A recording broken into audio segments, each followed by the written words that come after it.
Bueno, eso. ¿Está bien? ¿Lectura? Bueno, les voy a hablar sobre el pueblo Shipibo, que todos los que no los conocían ya han tenido la suerte de conocerlos aquí en Bogotá, haciendo lo que hacen en el Perú también, en Lima y en las otras ciudades. Es decir, vender sus productos de artesanía o de arte según como se les vea. Y hoy día voy a hablar sobre un relato que me fue contado durante una experiencia etnográfica, que la verdad es una experiencia ligada a trabajos de consultoría que ahora estoy realizando. Y extrañamente fue un relato que yo no pedí, sino un relato que esta persona, un hombre Shipibo, insistió que me lo quería contar y finalmente a la tercera vez que lo vi, me lo contó. Este relato yo le he puesto por nombre el cachimbo de Cocama, y esta foto que vemos acá no es de un Cocama, sino de un Shipibo, un hombre Shipibo. Está con su cachimbo. El cachimbo en el Perú es la pipa, ¿no? La pipa de los curanderos. Bueno, entonces, antes que nada quisiera introducirles un poco al pueblo Shipibo. El pueblo Shipibo, habitantes de Ucayali, que es uno de los principales afluentes del Amazonas en el Perú. Y habitan tanto el Ucayali en la zona baja, media y alta. Hay ciertas preguntas que desde este tiempo los estudiosos del área se han colocado sobre los Shipibo-Conibo. Los Shipibo-Conibo pertenecen a la familia lingüística Pano y en el Perú son el grupo más representativo. Se estima que tienen una población de entre 30 y 35 mil personas que están principalmente alrededor del río Ucayali y sus afluentes, pero se encuentran en total en 5 departamentos de Perú, y también hay una gran cantidad de Shipibos-Conibos citadinos hoy en día. En Lima nada más parece que hay 2.000 Shipibo, según lo que me acaba de contar Ronan Copi, que es el hombre Shipibo que nos acompaña esta noche, Avelina y Custodia, que están ahí vendiendo sus productos y que van a estar con nosotros, y yo creo que les podemos hacer también algunas preguntas después. Entonces estamos hablando de un grupo bastante grande, y es un grupo que coloca ciertas preguntas básicas sobre la constitución y la existencia de la familia lingüística Pano. Primero, porque entre todos los panos es el único que tiene una ocupación ribereña, cuanto que todos los demás son interfluviales. En el Perú están, por ejemplo, los Cacataibo, también llamados Cachibo por los Shipibo-Conibo. Ah, ya. ¿Cómo más? ¿Ahí? ¿Me entiendes? ¿Así? ¿Perdón? Más alto. De repente tengo que hablar así, pegadita.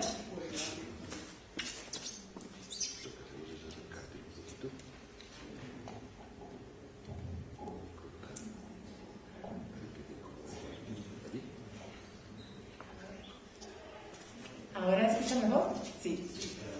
Bueno, entonces, como les decía, los Shipibo-Conibo colocan ciertas preguntas básicas sobre la constitución de la familia lingüística Pano, en tanto que son los únicos que tienen una ocupación ribereña, mientras el resto son interfluviales, ¿no? Y también porque son una población bastante amplia. En particular, desde las excavaciones de Donald Lathrop, que comenzaron en los años 1950, ¿no? Y que es tal vez la primera persona de haber realizado estudios arqueológicos en la zona, se coloca una serie de preguntas sobre, primero, de dónde proviene la familia lingüística Pano, y segundo, cómo fue que entre los Pano, el grupo que hoy en día se conoce como Shipibo-Conibo, se volvió un grupo ribereño, mientras que los demás se volvieron o se mantuvieron o fueron como grupos interfluviales. Entonces, Lathrop él mismo dio varias respuestas y a veces contradictorias. En base a las excavaciones que realizó en la zona de Yarinacocha, cerca de Pucallpa, y también en la zona de Cumancaya, que se encuentra en la boca del río Tamaya con el río Ucayali, en 1970 Lathrop publica el libro The Upper Amazon, en el cual propone que la familia lingüística Pano viene del sur, y esto se debe a las semejanzas que Lathrop ve entre los diseños Shipibo-Conibo actuales, en la cerámica, en las telas, en la pintura facial también, y ciertas semejanzas que él encuentra en la manera como se construye la cerámica entre los Yat y entre los Cadubeo. Y uno de los puntos esenciales es la incisión de los bordes en una área que después va a ser coloreada. ¿No? Esto lleva a Latra a sugerir que la familia lingüística Pano proviene del sur, entra hacia el Perú por Bolivia. Después, en los años siguientes, en 1983 y 1985, publica otros artículos en los cuales sugiere, al contrario, que la familia lingüística Pano llega a la zona de Ucayali desde el norte, en particular desde el Ecuador. Y al final termina en los últimos artículos, más bien artículos que escribe ya con otros autores que han trabajado con los Shipibo, como Suquier Versailles, de Boer y otras personas que entraron en esta polémica para saber si es que los Shipibo habían llegado a Ucayali del sur o del norte, no terminan afirmando más bien que habían venido del sur.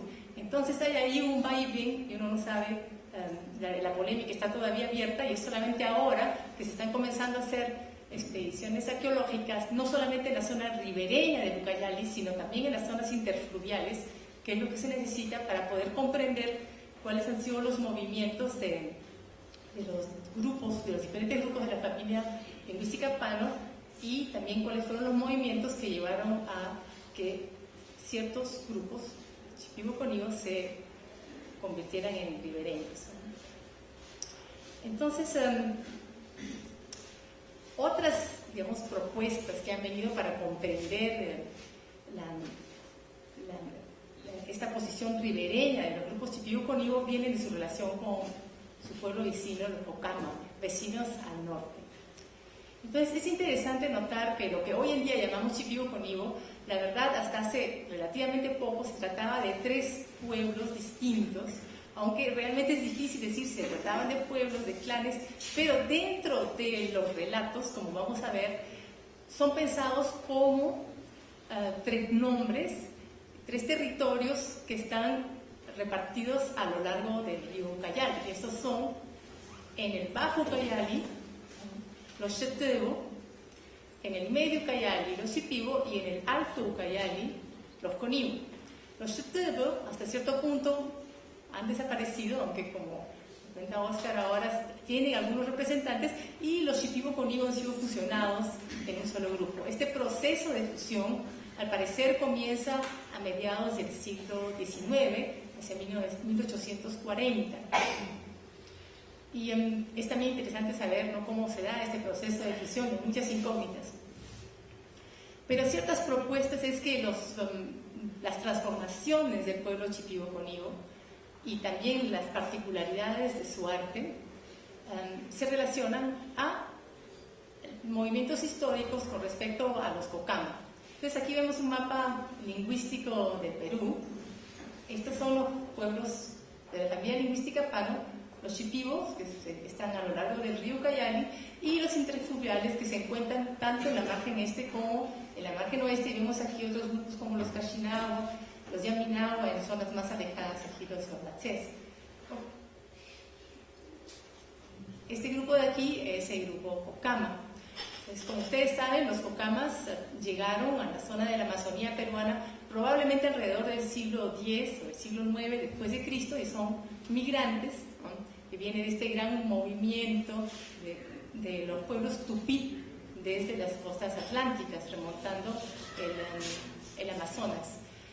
Cuando los españoles llegan a la zona, encuentran que los Cocama y los Omagua están aceptados a lo largo del Bajo Guayaba y también del Bajo Ucayali, la verdad, hasta el Medio Ucayali. Entonces esto parece sugerir que la llegada de los Cocama en esa zona debe haber involucrado algún tipo de enfrentamiento con los pueblos Pano, que también se encuentran, por lo menos hoy en día, en la zona del Medio y del Bajo Ucayali. Los datos históricos muestran que desde la llegada de los primeros españoles, ¿no?, en el siglo XVI, hubieron enfrentamientos, especialmente contra las reducciones jesuitas, en las cuales los Cocama y los ancestros de los actuales Shetebo, Shipibo y Cónigo se unieron para luchar, justamente para rebelarse contra los jesuitas. Y al mismo tiempo, por supuesto, también existían guerras internas y diferencias internas, en particular diferencias relacionadas a la ocupación del territorio ribereño, que es un territorio muy rico para la agricultura y para la pesca, y movimientos por los cuales ciertos pueblos intentaban expulsar a los otros de las costas del río Ucayali. Pero a partir de mediados del siglo XVII, justamente para poder unirse, para poder expulsar a los... bueno, en ese momento ya no eran los... Si todavía eran jesuitas, disculpe, yo no soy historiadora, esta es una pequeña presentación en general. Los Xetebo, Shipibo y Cónigo van más allá de sus diferencias, se unen, ¿no? Y a partir de ese momento se establece claramente esta repartición del territorio, que después, sin embargo, va a llevar a una progresiva fusión en lo que es ahora el pueblo Shipibo-Cónigo, pensado como un solo grupo indígena de Perú. Bueno, esta es una presentación muy general y a brocha gorda de los debates históricos sobre este pueblo, y ahora los voy a llevar a ustedes al río Pisqui, donde me encontraba el año pasado haciendo consultorías, una consultoría para el Field Museum, y es un lugar donde los chitontes, las faldas bordadas que las señoras están vendiendo ahí, se usan día a día. Es un lugar, el río Pisqui es un afluente del río Ucayali, más o menos en la zona del medio Ucayali, entonces es una zona que corresponde realmente al pueblo Shipibo como tal, que es el pueblo del medio. Y bueno, entonces yo estaba ahí haciendo una consultoría con respecto a las escuelas, a la participación de las mujeres y la comercialización de artesanías. Y nos acompañaban algunos señores Shipibo, y en particular nos acompañaba el señor Roberto Velasco. Y lo interesante es que Roberto Velasco, no sé, creo que se entusiasmó con el trabajo, y él terminaba en todo momento, ¿no?, ofreciendo información y queriendo explicarme cosas. La verdad que sobre el momento yo no atinaba mucho a aprovecharme de la oportunidad, pero después, ¿no?, como él insistía tanto, bueno, finalmente dije, bueno, vamos a recibir esta información. Aquí vemos a Roberto mostrándome las coronas que eran utilizadas por los jóvenes, tanto las mujercitas como los hombres, durante los rituales de iniciación. Y bueno, entre la información que Roberto me brindó está este relato, el Cachimbo de Cocama, que ahora voy a proceder a leer junto con ustedes. Entonces Roberto dice así: en el Alto Ucayali, dicen, bien lejos, hay una cocha, una laguna, que se llama Crudo Oloroso. En Shipibo se dice Baisaninque, y ahí, dicen, apareció una persona que era Shipibo, y al segundo día aparece otro que era Cónigo, y al tercer día aparece otro que era Xetebo. Ya eran 3, y a su cuarto día, dicen, amanece una canoa en su puerto, y ya eran los 3 ahí en esa canoa. Había remo, arpones, flecha, balizas y otras cositas para cazar, especialmente pescado. Entonces, los 3 sabían manejar, con la inspiración de Dios quizás, arpón para cacear los paiches, gamitanas y otros animales más. Entonces comienzan a cacear, y el que ha aparecido primero piensa, no, aquí estamos solos, tenemos que salir afuera. Entonces dicen que han salido. Se embarcan en una canoa los 3, no voy a leerlo todo, ¿no? Se embarcan en una canoa los 3 y llegan donde un lugar habitado. Pero como él dice, estos señores no hablaban Shipibo, hablaban otro idioma, Cocama, y no se entendían. Pero como estos 3 hombres con sus canoas tenían hambre, atracaron. Lo que está implícito aquí es que ellos no tenían fuego para cocinar el pescado que habían pescado. Entonces este hombre les permite cocinar los pescados, pero no los trata muy bien. Entonces ellos se van. Se podían entender nada más que por señas. Agradecen y se van. Pero parece que este hombre era malo. Entonces dicen, ahí dice, el Cocama agarra su cachimbo, su pipa, de este tamañazo, y comienza a icarar. Icarar en el Perú es la palabra utilizada comúnmente para los cantos chamánicos, tanto de curación como de brujería, de daño, ¿no? Comienza a icarar para que se hundan esos tres en un pozo y que se desaparezcan. Ese hombre era malo, ¿no? Icara y termina de icarar. Y ahí se va a su candela y la pone en su cachimbo para prender ya su cachimbo. Le humea, le sopla para los tres. O sea, ese hombre, Cocama, usa su fuego no solamente para cocinar, sino para prender el cachimbo y por lo tanto activar sus poderes de brujería. Y de verdad, llega a un pozo. El remolino le agarra, le voltea la canoa, bro, los tres se hunden ahí y se presenta una sirena, dice, les salva a los tres.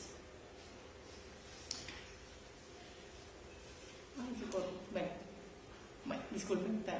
Entonces, después que la sirena los ha salvado, dice, un pedazo que es interesante, como si fueran mosquiteros, le abre otra capa, por abajo les lleva, ya pues, los que estaban ahogados, ahogándose, les lleva por otra capa, por abajo, ya pues, la sirena.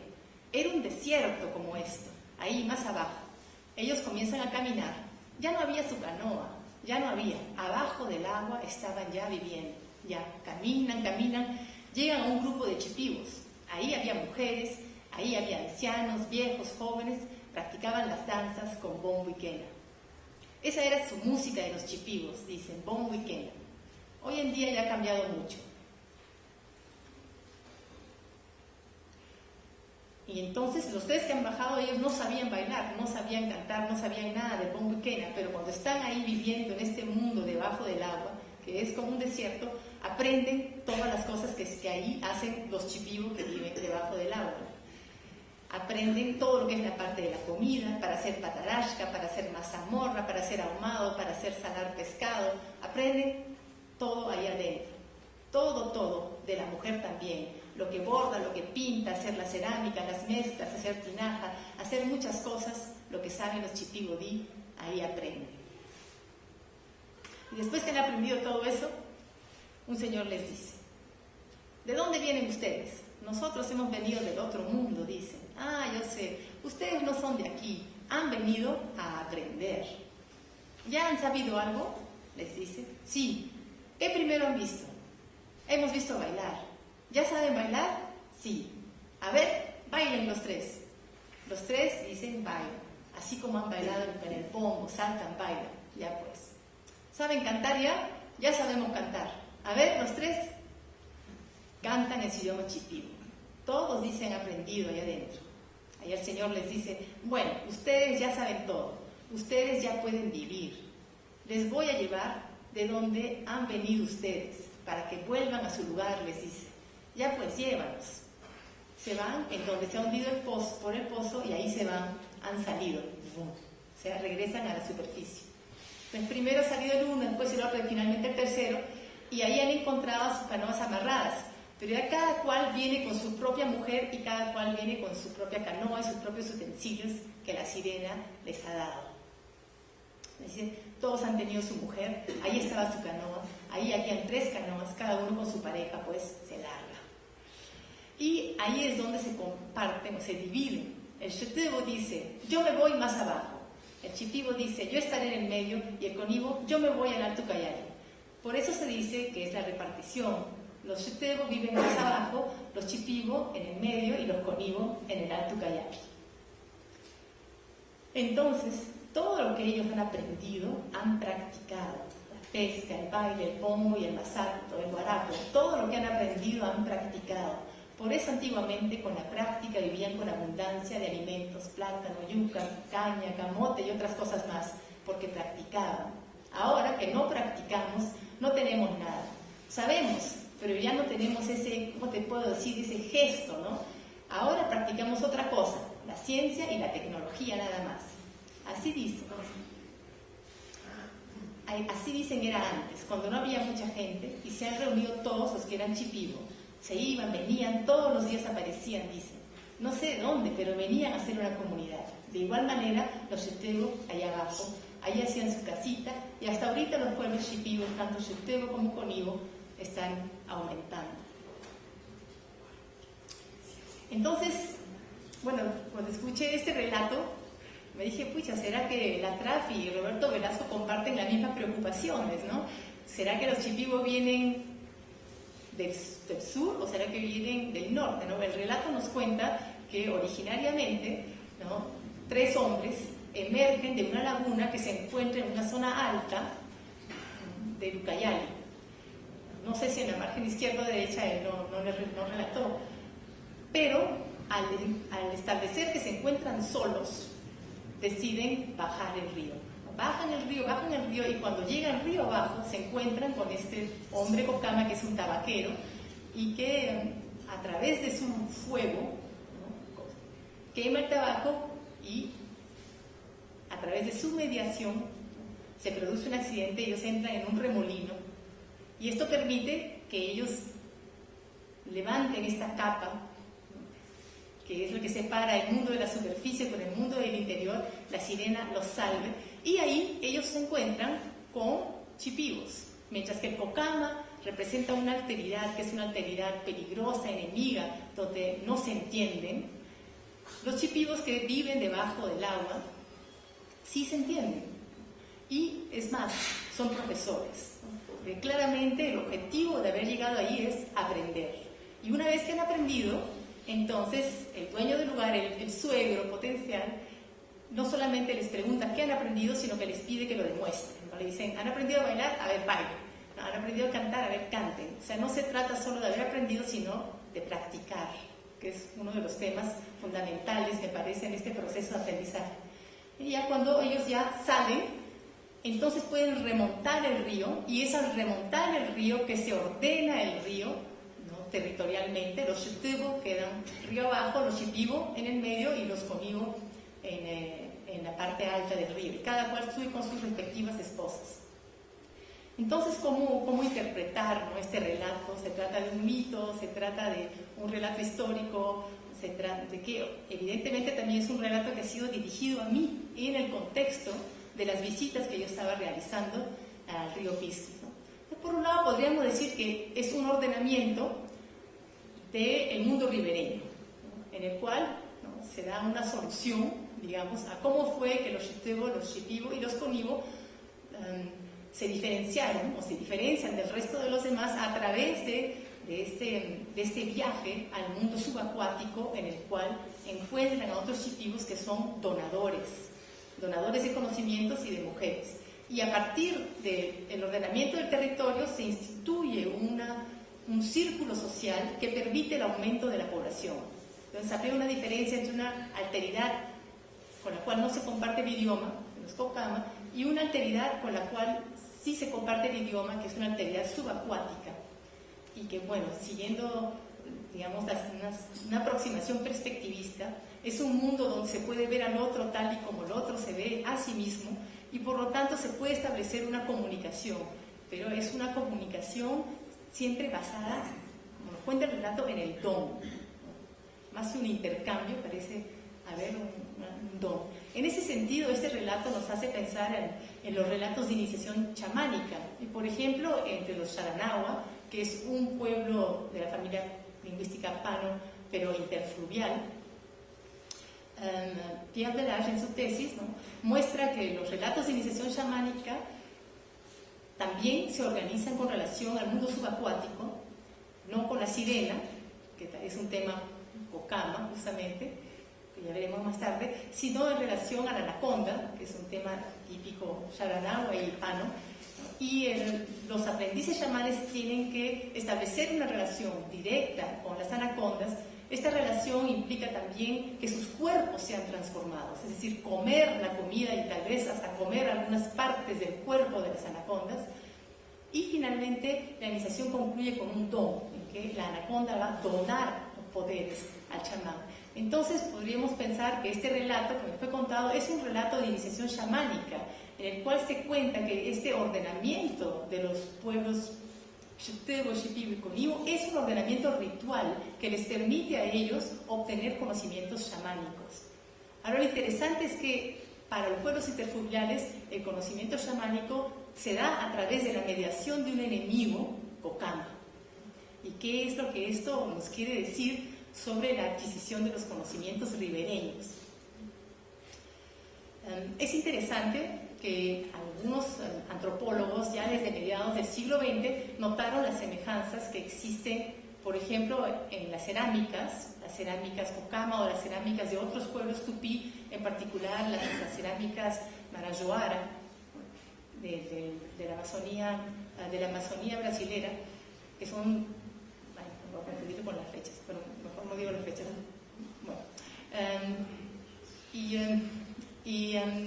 y también como otras prácticas, por ejemplo, la práctica de achatar la frente, que muchas personas hoy en día piensan que es una práctica típicamente Shipibo-Cónigo y que sin embargo parece haber sido una práctica Cocama que fue tomada por los Shipibo-Cónigo. Interesantemente, ya a mediados del siglo XX esta práctica había sido totalmente abandonada por los Cocama, pero continuaba en práctica por los Shipibo-Cónigo. Entonces parece haber ahí una apropiación de saberes tupís por los pueblos Shipibo-Cónigos, que no solamente serían tecnologías, conocimientos, sino también poderes chamánicos. Bueno, pero tal vez una de las principales preguntas es, bueno, este relato, ¿no? ¿Es un relato histórico o qué cosa es? Y personalmente, para poder interpretarlo, yo sugiero que es bueno tomar el punto de vista desarrollado por Peter Gao en su libro Un mito amazónico y su historia, porque no se trata solamente de intentar encontrar datos sobre cambios y transformaciones históricas y relaciones interétnicas a través de este relato, sino de comprender que este relato tiene su propia historicidad.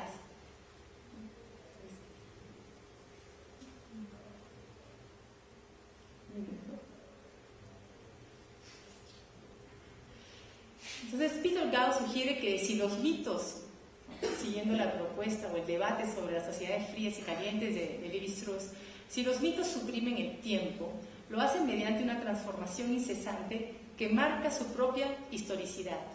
Son entes históricos cuyo objeto es suprimir la historia, como la música busca la anulación del tiempo, pero de ahí viene el proceso de la mitopoesis, es decir, la generación de los mitos. En el proceso de contarlos situadamente, los mitos o los relatos se transforman, incorporando, procesando y resignificando nuevos elementos.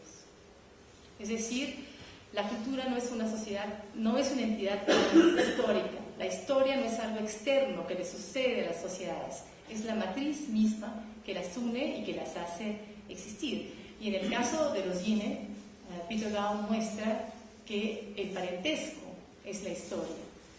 El parentesco vivido, no solamente un parentesco conceptual, sino un parentesco basado en los lazos afectuosos, el cariño, los cuidados, los conocimientos que son otorgados de padres a hijos. Y la nostalgia, el deseo de compartir la existencia con aquellas personas de las cuales uno guarda el recuerdo de haber recibido cariño, conocimientos, alimentos durante la infancia. Un punto que Peter Gao también nota sobre los mitos y su historicidad es que los relatos sobre los orígenes en muchos casos demuestran el deseo de ampliar la sociabilidad, ¿no?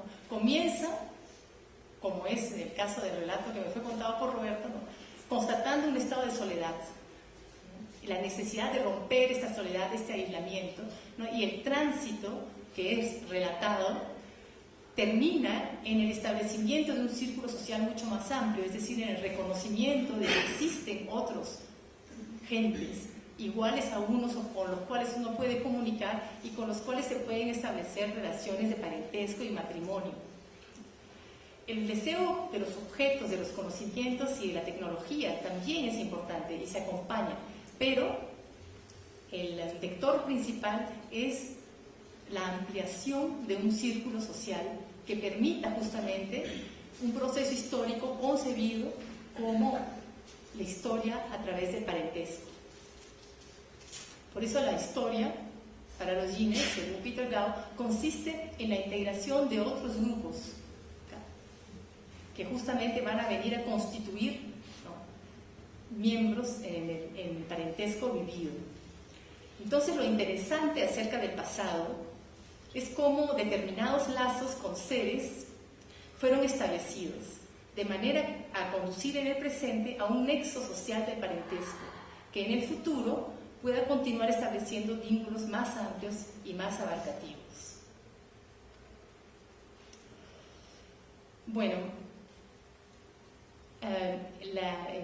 la aproximación también a la historia de los mitos, no qué historia nos cuentan los mitos, sino el hecho de que los mitos pertenecen a un momento histórico y que tienen sus propias historias, también nos lleva a considerar las relaciones entre aquel que cuenta y aquel que recibe el mito o el relato.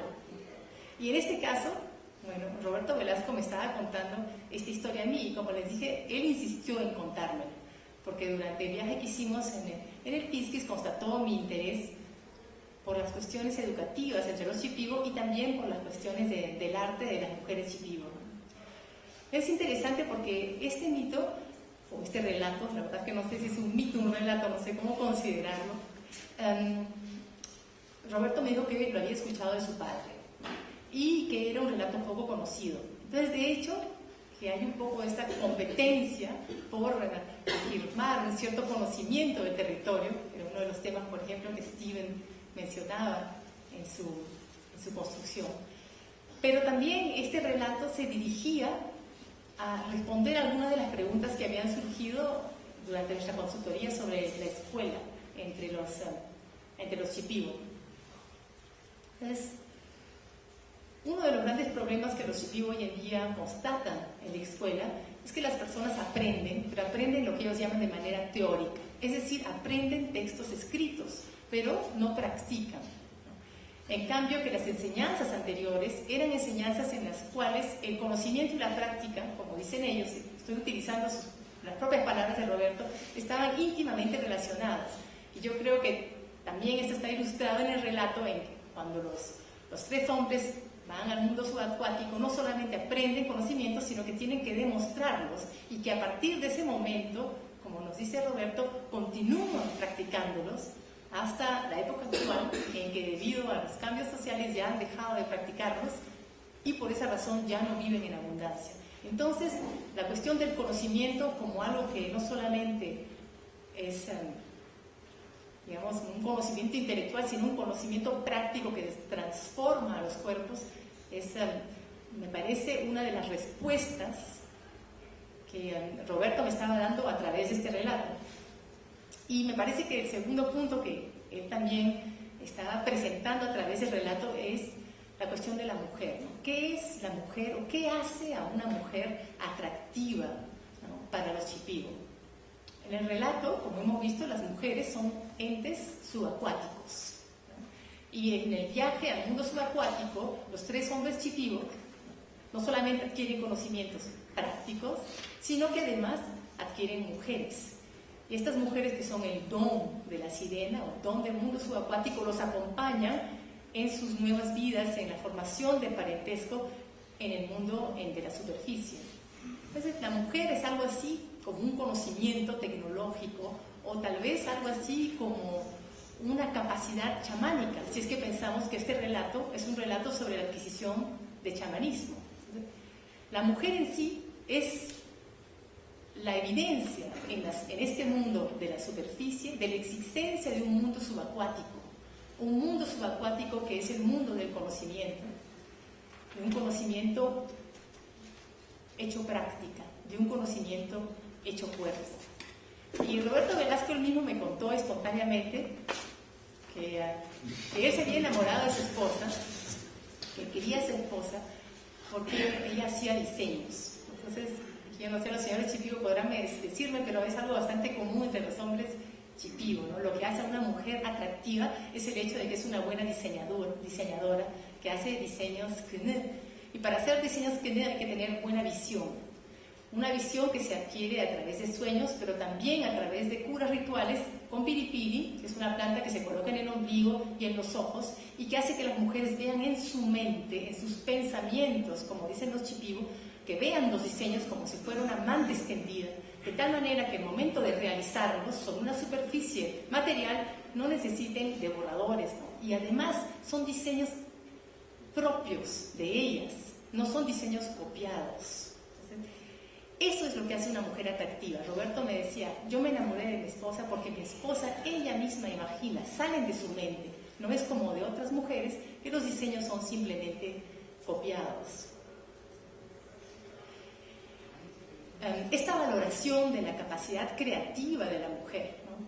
que yo creo es una evidencia, se podría decir, de su origen subacuático, ¿no? De este conocimiento práctico encarnado, también se ve en la manera como se constituye en la estructura, ¿no? El arte de los diseños shipibo. En este caso tenemos una falda llamada shitonte, ustedes pueden ver ahí, hay muchas allá arriba y son hermosísimas. Y uno de los rasgos no es solamente, como ya lo identificaba la trapa y muchos otros, que una de las características es que siempre hay como dos bordes incisos o marcados que permiten colorear un interior. Otra característica importante es que el diseño se da sobre un fondo en el cual se establece un marco, pero este marco no es el borde del diseño como tal. El marco es más bien como una ventana, una expresión que ya utilizaba Caroline Hills. Esta es una ventana que uno abre y que permite ver una parte del diseño, pero si esta ventana fuera más grande se vería más y más y más. O sea, el diseño es como un entramado infinito tal vez, en el que en las faldas o en las cerámicas o en el rostro se puede ver un pedazo en la medida de que hay una ventana, un marco para poder observar. Entonces, en el caso de este shitonte vemos que hay dos ventanas, ¿no? Una primera ventana con el diseño más bien vertical, con las cruces verticales, y dentro de esta ventana vemos que hay otra ventana, con otros diseños ahora ya en diagonal. Ahora, si nosotros fuéramos a analizar la estructura en más detalle, veríamos que dentro de la estructura, digamos, más pequeña, se encuentran otros diseños, hay un efecto de fractalidad. Pero yo no voy a entrar en esto. Aquí les doy otro ejemplo, ahora con una ventana circular dentro del diseño. Y me parece que tal vez esto se remonta justamente a una naturaleza acuática de los diseños, que por cierto es explícita para las mujeres shipibo cuando dicen que los diseños son nuestros ríos, que el origen del diseño es el anaconda o justamente la sirena. Y esta idea de la ventana creo que también se relaciona a este mundo subacuático que se puede levantar, ¿no? Como quien levanta un mosquitero, y a partir de ese poder tener una visión hacia adentro, ¿no? Como una ventana hacia un mundo, dentro de un mundo, dentro de un mundo. Es una característica del mundo subacuático femenino. Lo vemos también en la cerámica, no sé si ustedes perciben esta cerámica que viene más bien de la zona del Alto Ucayali, ¿no? Y es una representación antropomórfica. Y vemos como un primer marco en la parte baja que permite un diseño a una escala mayor. Esta zona de la barbilla, vemos el marco también por el pelo, vemos aquí otro diseño con una otra escala, y para el rostro, enmarcado también por el pelo y por la barbilla, hay otro diseño que está en otra escala. Entonces me parece muy interesante que los diseños nos hablan de estas capas dentro de capas, y como si uno estuviera tomando diferentes acercamientos, no solo diferentes diseños. Bueno, igualmente en el vestido, aquí vemos un hombre shipibo, una foto del Instituto Lingüístico de Verano de los años 50. Es interesante ver que el vestido shipibo entonces era totalmente femenino, se cubría a los hombres de diseños femeninos y a las mujeres también. Ahora, esta capacidad de la mujer, esta capacidad creativa, me parece que se remonta a su origen subacuático, no es algo estático, está transformándose constantemente y lo podemos ver en las piezas que nos han traído allá afuera. Entonces, esta pieza que les estoy mostrando fue fabricada por una mujer en Pisquis, porque el Roberto, después que me contó este relato, me regaló unas bolsitas, que es una nueva manera de hacer artefactos con diseños. Y una mitad es la parte de la bolsa y la otra sí normalmente se juntan y ahí se va a coser, se va a hacer la bolsa. Como vemos, ¿no? A la parte derecha tenemos una manzana o una fruta con unos diseños que no son característicamente chipivos y evidentemente inspirados en un registro figurativo de tipo occidental. Y en la parte izquierda tenemos un diseño más característico chipivo.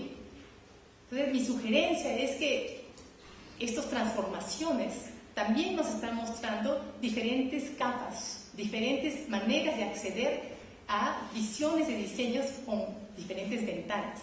Las transformaciones que se dan en la artesanía chipivo o en el arte chipivo para poder acceder a un mercado mayor y la incorporación de elementos figurativos nos remontan también a esta capacidad creativa de la mujer, que es una capacidad acuática.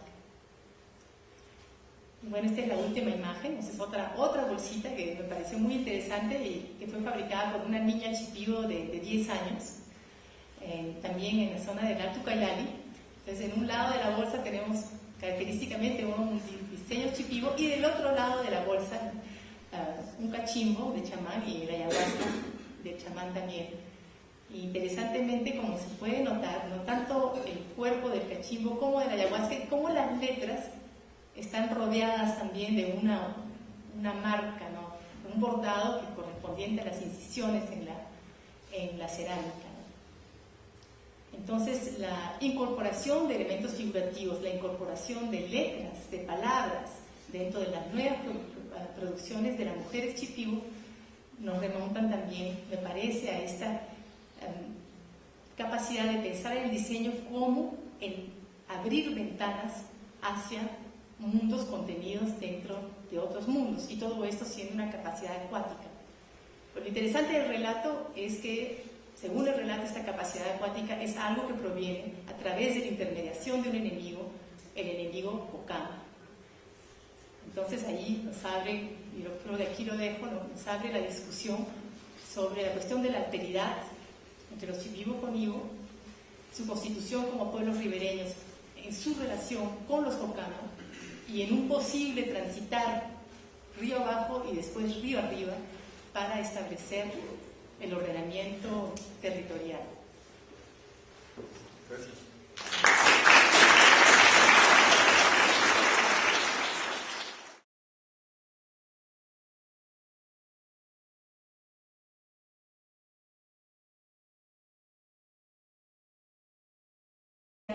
Ve entre los diseños chipivo con Ivo actuales, en la cerámica, en las telas, en la pintura facial también, y ciertas semejanzas que él encuentra en la manera como se construye la cerámica entre los Nyat y entre los Carubeo. Y uno de los puntos esenciales es la incisión de los bordes en una haya que después va a ser coloreada, ¿no? Esto lleva a Latra a sugerir que la familia lingüística Pano proviene del sur, entra hacia el Perú por Bolivia. Después, en los años siguientes, en 1983 y 1985, publica otros artículos en los cuales sugiere, al contrario, que la familia lingüística Pano llega a la zona del Ucayali desde el norte, en particular desde el Ecuador. Y al final termina en los últimos artículos, más bien artículos que escribe ya con otros autores que han trabajado con los chipivo, como Suquebra Sayer, de Boer y otras personas que entraron en esta polémica para saber si es que los chipivo habían llegado al Ucayali del sur o del norte, no terminan afirmando más bien que habían venido del sur. Entonces hay ahí un vaivén y uno no sabe, la polémica está todavía abierta y es solamente ahora que se están comenzando a hacer expediciones arqueológicas, no solamente en la zona ribereña del Ucayali, sino también en las zonas interfluviales, que es lo que se necesita para poder comprender cuáles han sido los movimientos de los grupos, de los diferentes grupos de la familia lingüística Pano, y también cuáles fueron los movimientos en zonas en el Perú. Y habitan tanto el Ucayali en la zona baja, media y alta. Hay ciertas preguntas que desde este tiempo los estudiosos del área se han colocado sobre los chipivo con Ivo. Los chipivo con Ivo pertenecen a la familia lingüística Pano y en el Perú son el grupo más representativo. Se estima que tienen una población de entre 30 y 35 mil personas que están principalmente alrededor del río Ucayali y sus afluentes, pero se encuentran en total en 5 departamentos de Perú, y también hay una gran cantidad de chipivos conivos citadinos hoy en día. En Lima nada más parece que hay 2.000 chipivos, según lo que me acaba de contar Ronan Coppi, que es el hombre chipivo que nos acompaña esta noche, Avelina y Custodia, que están ahí vendiendo sus productos y que van a estar con nosotros, y yo creo que les podemos hacer también algunas preguntas después. Entonces estamos hablando de un grupo bastante grande, y es un grupo que coloca ciertas preguntas básicas sobre la constitución y la existencia de la familia lingüística pano. Primero, porque entre todos los panos es el único que tiene una ocupación ribereña, cuanto que todos los demás son interfluviales. En el Perú están, por ejemplo, los cacataibo, también llamados cachivo por los shipibo conio. Ah, ya. ¿Cómo lo es? ¿Ahí? ¿Me entiendes? ¿Así? ¿Perdón? Más alto. De repente tengo que hablar así, pegadita.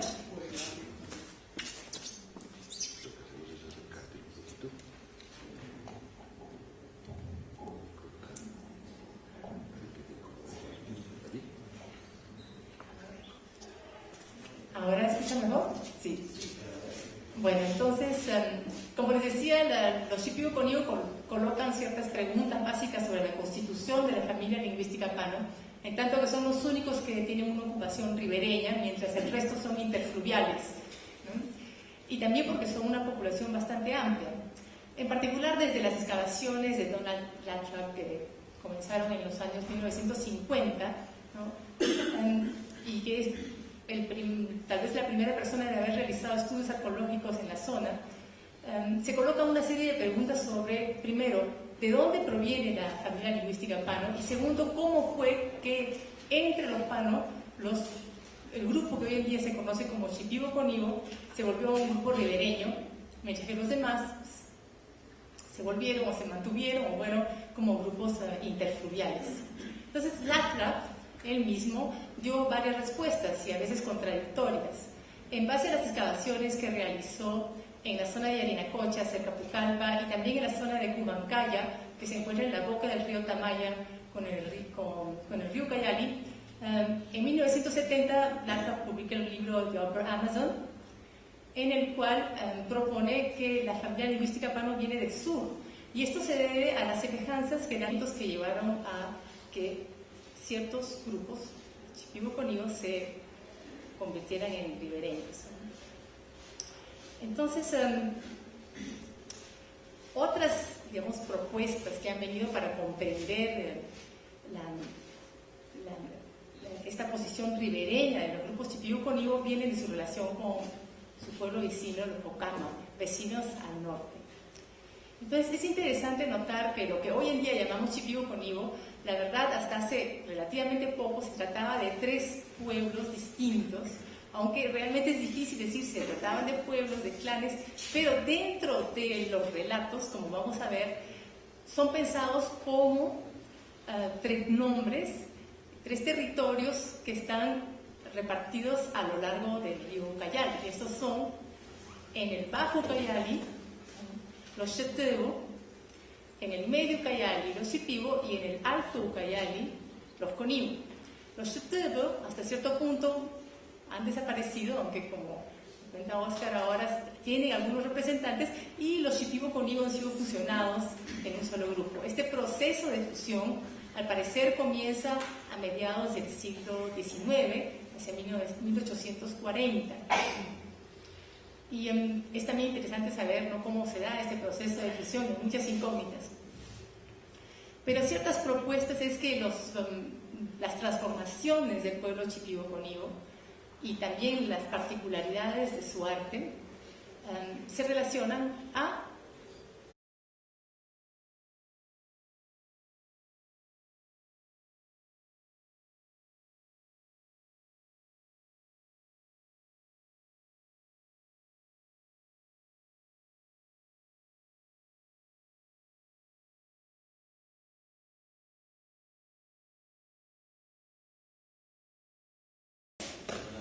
Bueno, eso.